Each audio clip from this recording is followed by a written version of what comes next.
மே மாதம் பலவீனத்தில் பலம் தரும் புதிய மாத ஆசீர்வாத ஜெபம். அன்புள்ள பரலோக பிதாவே, இந்த புதிய மே மாதத்தின் முதல் காலை வேளைக்காக உமக்கு ஸ்தோத்திரம். கடந்த 4 மாதங்கள் முழுவதும் எங்களை கண்மணி போல பாதுகாத்து இந்த புதிய மாதத்தை காணச் செய்த உம்முடைய கிருபைக்காக நன்றி செலுத்துகிறோம். ஆண்டவரே, என் கிருபை உனக்கு போதும், பலவீனத்திலே என் பலம் பூரணமாய் விளங்கும் என்ற உம்முடைய வாக்குத்தத்தத்தை இந்த மாதத்தின் முதல் நாளில் நாங்கள் பற்றிக்கொள்கிறோம். இந்த மாதம் முழுவதும் எங்கள் கையின் பிரயாசங்களை ஆசீர்வதியும். குறைவுகள் நிறைவாகட்டும், தடைகள் விலகட்டும்.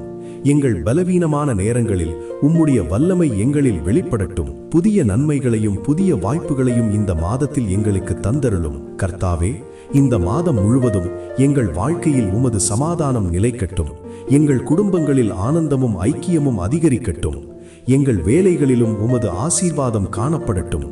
எதிர்கொள்ளும் ஒவ்வொரு சவாலிலும் உமது பலம் எங்களை நடத்தட்டும். எங்கள் மனதில் பயமல்ல, விசுவாசம் நிரம்பட்டும். எங்கள் வழிகளில் நீர் முன்னே சென்று கதவுகளை திறக்கட்டும். நோய்கள் விலகட்டும், கடன் பிரச்சனை நீங்கட்டும், தேவைகளெல்லாம் பூர்த்தியாகட்டும். சாட்சிகளும் அதிசயங்களும் எங்கள் வாழ்க்கையில் நிகழட்டும்.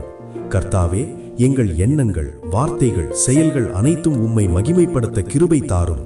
இந்த புதிய மாதத்தை முழுமையாக உமது கரங்களில் ஒப்படைக்கிறோம். நீர் எங்களோடு இருந்து எங்களை வழிநடத்தும்.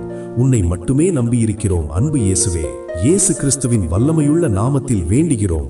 ஆமேன். இந்த மாதத்துக்கான வாக்குத்தத்த வசனம்: என் கிருபை உனக்கு போதும், பலவீனத்திலே என் பலம் பூரணமாய் விளங்கும்.